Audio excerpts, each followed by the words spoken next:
Hi everybody, it's Mena. Welcome back to my channel, or if this is the very first video that you're seeing of me, then welcome to my channel. Please be sure to hit the subscribe button down below if you didn't already. I post every day except for Tuesday and Friday afternoon sometimes, and today in this video, I'm going to read you guys. Seriously, Cinderella is so annoying.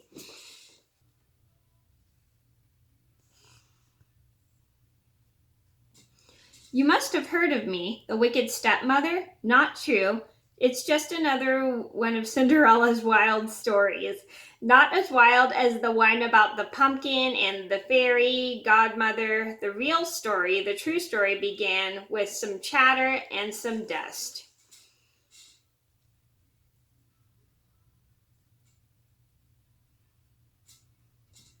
All I ever wanted was a husband and a mansion. Before I married Cindy's father, my darlings and I met Cindy only a few times. The girl had seemed normal then.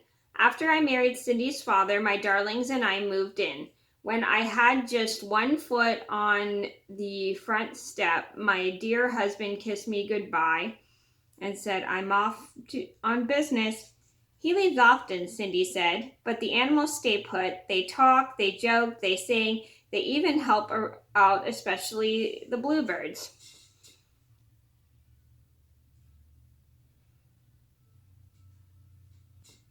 Now, I don't mind a story, but I like facts, not fiction. Soon the girls stopped was talking about all kinds of hokey pokey.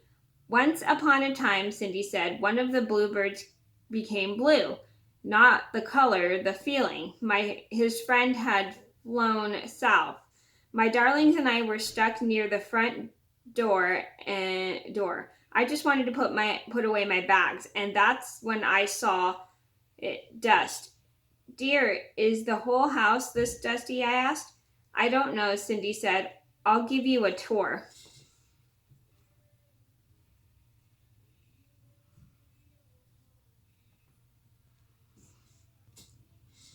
In the dining room, Cindy told stories. In the study, Cindy told stories nonstop. "Girls," I said, "time to get to work. This place needs a good cleaning." Once upon a time, when I was cleaning, Cindy started. "Oh boy."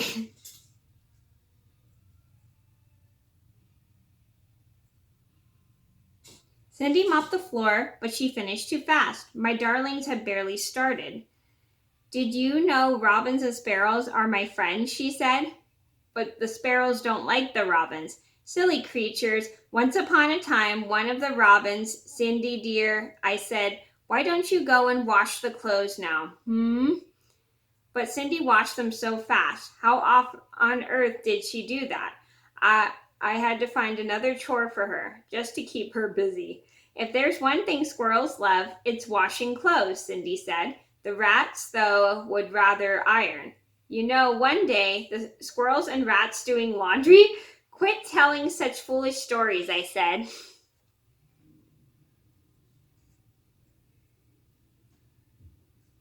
Time passed, but nothing changed. In the garden, Cindy told stories. In the kitchen, Cindy told stories. At dinner, I couldn't hear myself think. "Dear, please," I said. "Stop talking," but Cindy didn't stop.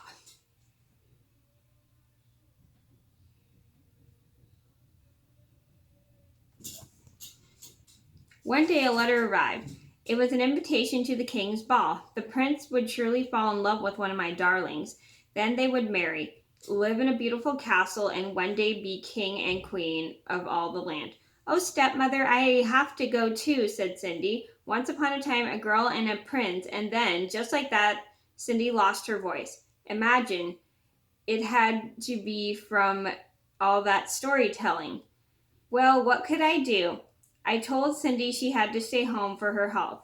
She cried, of course, but a ball was no place for a sick girl. She needed rest. Sometimes it's so hard being a stepmother.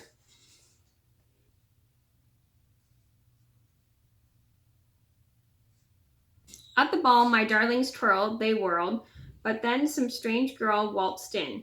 Her gown was magnificent. I couldn't take my eyes off it. I wondered how much it cost and if my seamstress could copy it for me. The prince and the girl danced and pranced. My poor darlings were left princeless.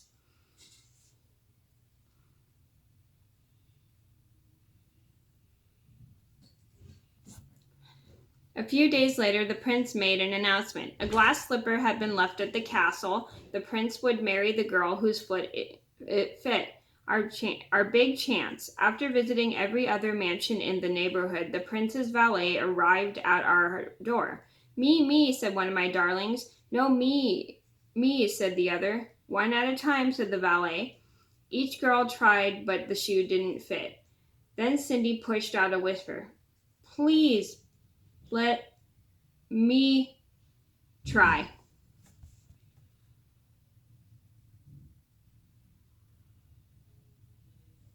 The shoe fit. Cindy pulled the match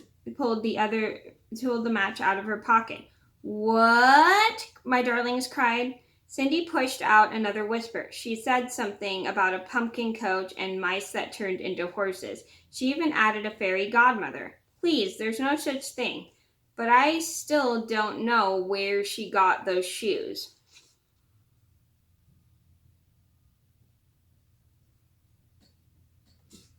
A few days later, the prince married Cindy. Poor man, he had no idea what he was getting himself into, but we lived happily ever after.